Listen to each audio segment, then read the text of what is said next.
On arrival, the incident commander must decide on a suitable tactical ventilation strategy based on their initial observations and the information gathered. This decision will be influenced by the following.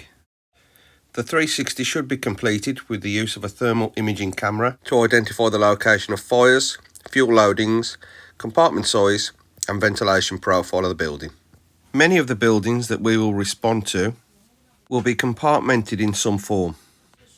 For example, dwellings, high-rise, commercial and some industrial premises. At design stage, many buildings will have engineered solutions factored into the design of the building. These are used frequently in high-rise and complex buildings and may consist of protected and pressurised firefighting staircases, ventilation systems, sprinkler and drencher installations and smoke control systems. The use of the building and the potential fire loading within it will need to be taken into account. All incidents will need to be continually monitored for changes in conditions. Factors that need to be considered are the colours and quantity of smoke that is being produced, pressures that fire gases and smoke are exiting the structure, and any change in the ventilation profile of the building, planned or unplanned. The men of the fire brigade were taught to prevent, as much as possible, the access of air to the burning materials.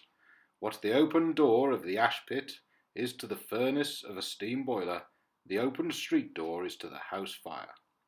In both cases, the door gives vital air to the flames.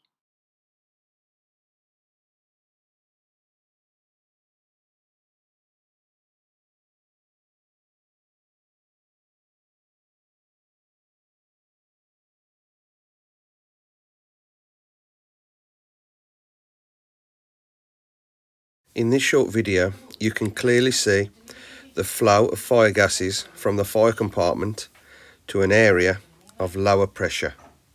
In this case, the area of lower pressure is an open external door.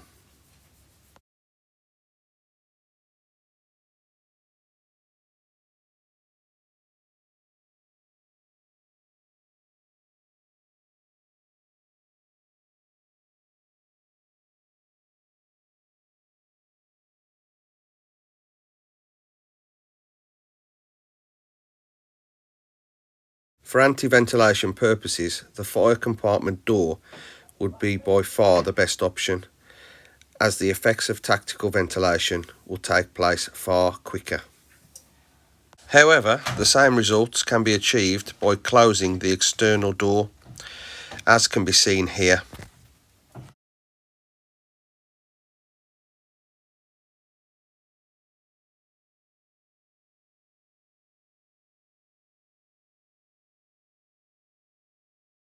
Anti-ventilation is the isolation or containment of the fire compartment from other areas that may be occupied. We do this by zoning off the fire compartment simply by closing the door. Such actions prevent air flowing in to feed the fire, but perhaps more importantly, will greatly reduce the amount of combustion products, smoke, heat and flame transporting throughout the rest of the structure.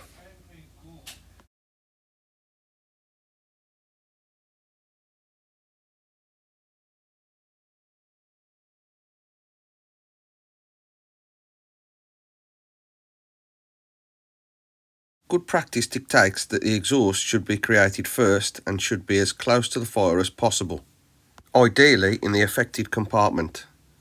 It is preferable to open windows rather than break them, as this is best practice with later sequential ventilation.